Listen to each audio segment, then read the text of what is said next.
Hey people on YouTube land, Zach all back here with another Bible review, and I'm really excited to bring you this one. This is a Cambridge KJV Emerald Text Bible in black French Morocco leather, and I just bought this one, got some money for my birthday, so I was like, well, let me check this one out. I've been wanting to get this one for a long time, but there was other Bibles higher on the list that I wanted to get, but just looking at this and kind of where I am in my life right now, as far as teaching and ministry and stuff, this one is going to be a solid Bible that I can use in my rotation of Bibles. But anyways, getting into the review here, this comes in a nice clamshell box. So this is a newer Cambridge box here that they've been doing, and I really love it. I think it just looks professional and makes it special when you get a Cambridge Bible. So there you see it says black French Morocco leather. Got the translation there, Emerald Text Bible. Then on the back, you're going to have a sample text of what the font looks like. Here's some information about it. So you can see, compared to other Bibles that Cambridge does, this is a pretty basic one. So it has, as far as extras, it has a word list, 2-year reading plan. It is printed on thin paper, but I will agree with what it says, strong and opaque Bible paper. I'll say that's pretty true. It's thin, but at the same time, it does feel really strong, and I'll get into that in a little bit. It does have a standard Cambridge presentation page where there's nothing on it. Gilt pages, it has gold pages, ribbon marker, has one of them. Would like to see 2 in a Bible this size, but one is definitely at least good enough. It does have a sewn binding. The French Morocco at first is going to kind of hinder it from opening flat, but I have no doubt that after using this Bible for a while, that's going to definitely open flat from Genesis to Revelation. And then the French Morocco cover. So here's your ISBN if you do want to check that out. And I did get this one from evangelicalbible.com for $54. So for me, that was a steal. So opening this up, Bible comes in here. And this, I was really impressed when I first took this out of the box. It does smell good, of course. It's a Cambridge Bible, French Morocco. Now what French Morocco means is that it's going to be a stamped grain. So this grain here you see is fake, but the leather is real leather. And I believe Cambridge does a calf split with their French Morocco. So it's calf split leather, but with a printed grain on it like this. So they call it French Morocco. That's kind of what people do. I know BPS, Bearing Precious Seed, does the same thing. Their wide margin Bible is a French Morocco, which means it has a stamped grain, but I think it's a lower end calf skin. So it's very nice. And I've heard a lot of reviews say it's stiff. On the large print one, the large print French Morocco is a lot stiffer than this one. And I don't have a large print, but I'll say that this is soft French Morocco. I was very impressed. It does even have a flop out of the box a little bit. And you can see, you can kind of bend it and see the grain there. So this feels really good, actually, in the hand. I really liked it. Has Holy Bible on the front. I really love that. I think it's classy. It just makes it look like a Bible. It is a Bible. So I really do like that Cambridge does that. On the side here, you're going to have Holy Bible, King James Version, and then the Cambridge seal at the bottom. It does have tooled hubs. They're not too pronounced, but they are there. Here's the back, and one of the bad things about that is when I opened it up, I got it stuck on a little sticky thing on the table and peeled some of the black off, but that's okay because this is going to be a pretty a beater Bible. I mean, I'm going to be using it for preaching and everything, so it's going to get used. This is a paste down liner. Okay, this does come with the Cambridge guarantee. There are some things in this Bible I'm going to show you that on my copy are messed up. I don't know if I'm going to send it back yet or just use this as a beater Bible because it's only $50. So I'm kind of factoring that in right now, but you get this. So this is the guarantee if anything happens. Now I did go through Evangelical, and they're really good to work with if something gets messed up. But getting into this again, you have the paste off liner there. Now this one's printed in Belarus, and when the people in Belarus do it, they don't do the mesh tape that glues these two pages together, as you can see. So there's no reinforcement. So this might split after years of use. Of course, I don't know. My pastor has the same Bible, and his has lasted for a good while. And so I know that these end sheets here, though, these are some of the finest by Cambridge, the paste down liners. I really do like that. I have a Concord right here that has a paste down liner, and this thing is held up really well. But you can see when they have Youngblood do it, see those two pages are glued together because they have this extra tape, and you can actually see that going up through here. On this Belarus one, they do not have that. So that's not glued together. So you don't have extra reinforcement. However, with these vinyl end sheets, I don't doubt this would last for a while. Again, if it doesn't, you have the guarantee. So you can just get another one or use it as a beater Bible, buy a new one because they're only 50 bucks. So really not a bad deal. Getting into here, you have your basic presentation page from Cambridge. You're gonna have a couple cardstock. Here's the presentation page. Now this is where my copy is a little defected. So you can see this came with a cut like that, and the pages there are kind of just wrinkled. Now thankfully it doesn't go into the text, so I was very thankful about that. But even this one right here, the epistle dedicatory page, if I can get a hold of it without making it worse, this one's not as bad. So you can see a little cut there. I don't know how that happened, don't know when it happened. Like I said, I just got this today, so I've just been going through it. Now something with the Belarus printing that they're known for doing, right here you can see that that's not separating, but what they did is they glued these two pages way too far together. So you see that right there? They just separated. Sometimes they glue those pages too close together. So here's the title page, or the index. Really like that they add the chapters. That's, for me, that's a must in a Bible. I just love having that. Old Testament title page. Now we're going to start to see the second defect on this is that, you see that there? These pages are folded. So when they were cut, these pages, all of them have been folded. And it's like almost through most of Genesis, you can see that those are folded. And once we get back past maybe 25, it goes away.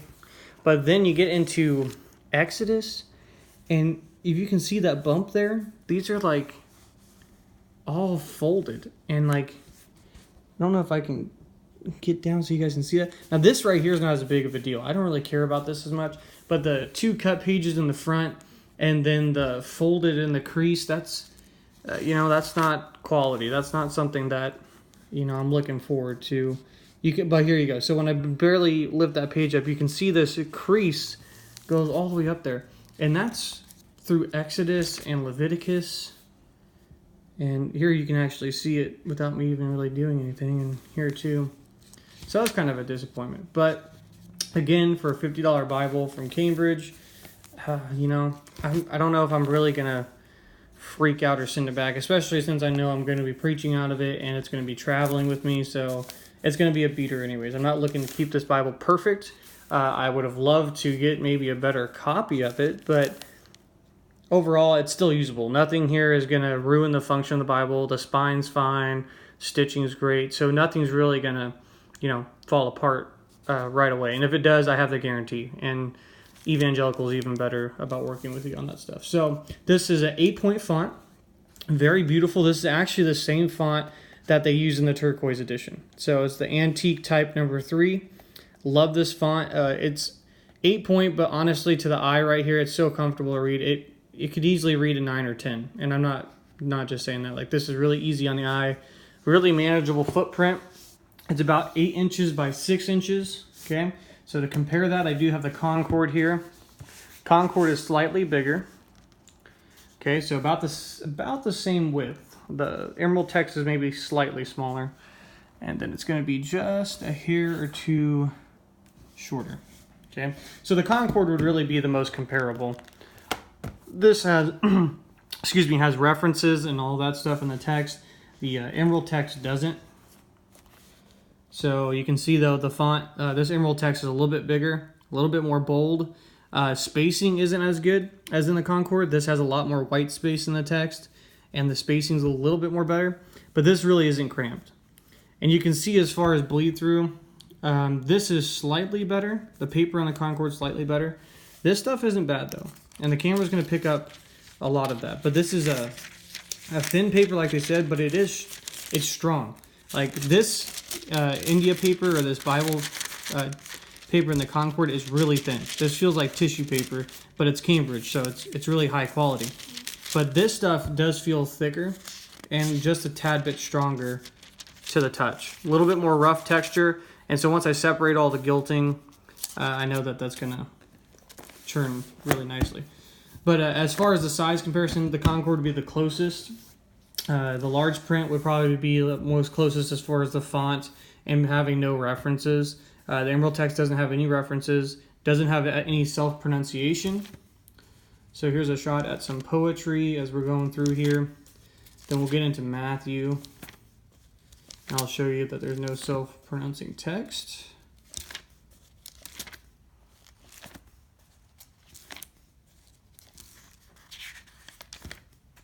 And a cool thing that the Emerald Text actually does is that in the New Testament, it gives you a title page right here, all for the New Testament books. I really like this. If this was in more Bibles, I would not complain at all. It gives you the page it starts on and the chapters, which is nice because then you don't have to turn all the way to the front of your Bible. So I think that's a really cool feature. But as you see here, here's the genealogy of Jesus. No self-pronouncing text at all, not even on the hard name. So if you're someone who doesn't like that, this is a Bible for you. I think it'd be good to go. If you do like it, it's something to consider. I still think this is a great Bible. I personally like self-pronunciation, but I bought this Bible knowing that it didn't have it. And I'm very pleased with it, except for the minor defects we saw at the beginning. I'm very happy with this Bible. Even the first day having it, I was really more impressed with the leather than I thought I was going to be. So that was a really big plus for me. The construction's pretty solid. The couple pages at the beginning was minor disappointment. But I think overall I'm giving this a B, maybe a B+. B+ if there wasn't the page issues at the beginning. But here's New Testament. This is a black letter text. And on these, for the Emerald Text, just to give you a heads up, if you want to know whether it's red letter or black letter, you can look it up. That's the first way. Second way is actually the ribbon marker in this one. So for the Emerald Text, if it's black ribbon, it's normally a black letter text. If it's a red ribbon in the Emerald Text, then it's red letter. So my pastor has the red letter edition, and his has a red ribbon marker. And so that's kind of, sometimes Cambridge will do that to show the difference between a black letter and a red letter text. So this is a black letter. You can see we're in the Gospels where Jesus would be speaking, and there's nothing. So very good print though, easy to read. I'm already starting to study out of this Bible. As you saw when we passed by John there, books do not start on a new page. Now, of course, we'll get to Acts, and I'm sure it'll start on a new page. Yep, of course. So let me go back to John here. I'll show you that real quick.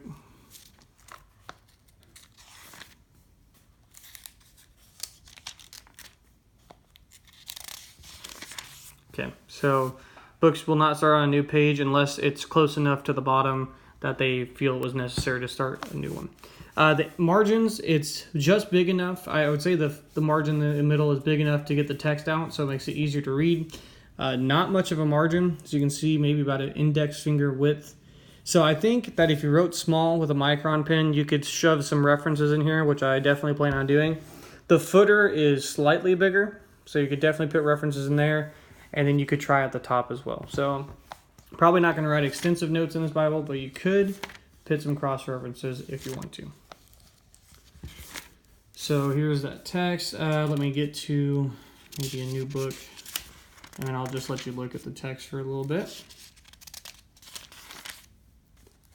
And I try to even keep this one short, but look at this. Just, you know me, long reviews. Okay, so here's a shot of the text up close.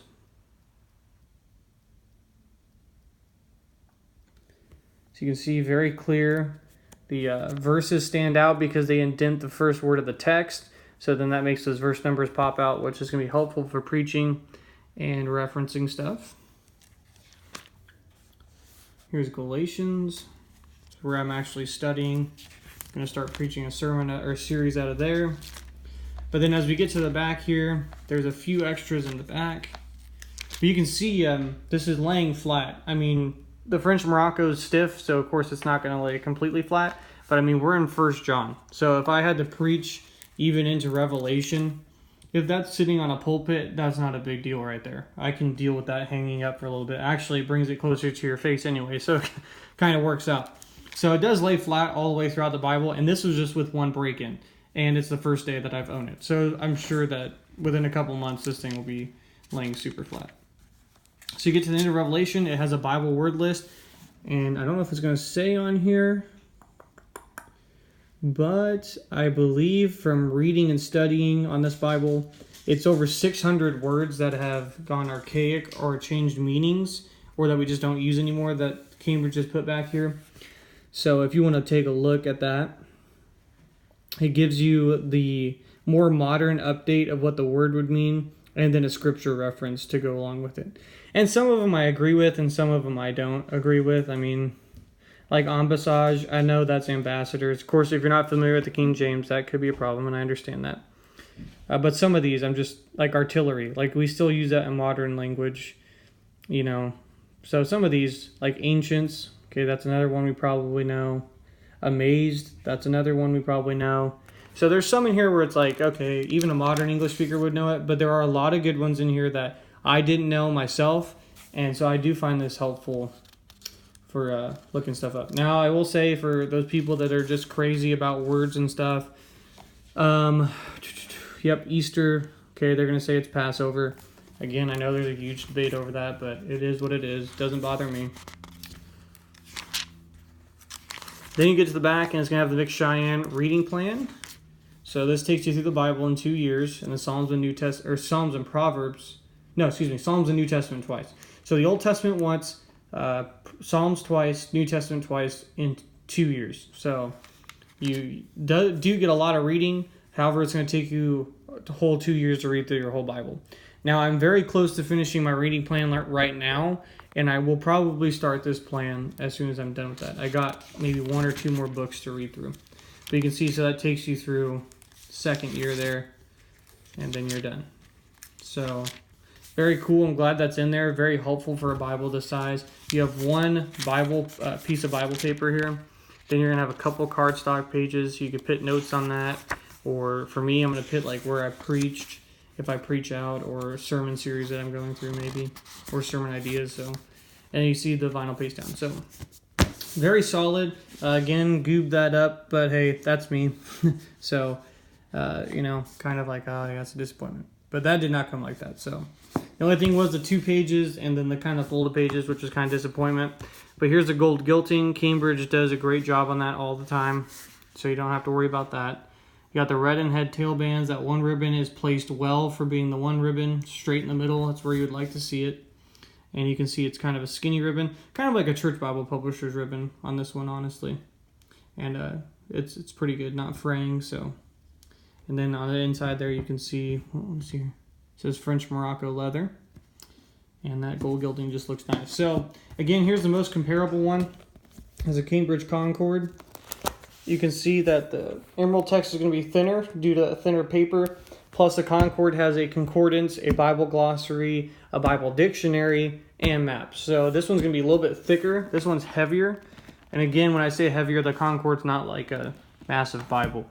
But the emerald text is light. I mean, honestly, if they remarketed everything, they could call this the Cambridge Thinline. Because it's an inch thick. It's super light. The paper's good. The font's amazing for the size of the Bible. Again, 8x6, that's well within the hand size range. I mean, I don't have massive hands, and you can see my hand almost covers the whole Bible. So very easy to hold. It's going to lay flat for you in the pulpit, or if you want to read it on a desk, or you just want a good reading Bible to bring to a Bible study, carry to church, or just sit in a chair and read. I don't know how you go wrong with this Bible for $50. Now, I plan on using it along with my Thompson as my 2 Bibles, and just see how it goes. I'll keep you guys updated on how it holds up and whether or not I send it back because of what happened here in the front couple pages.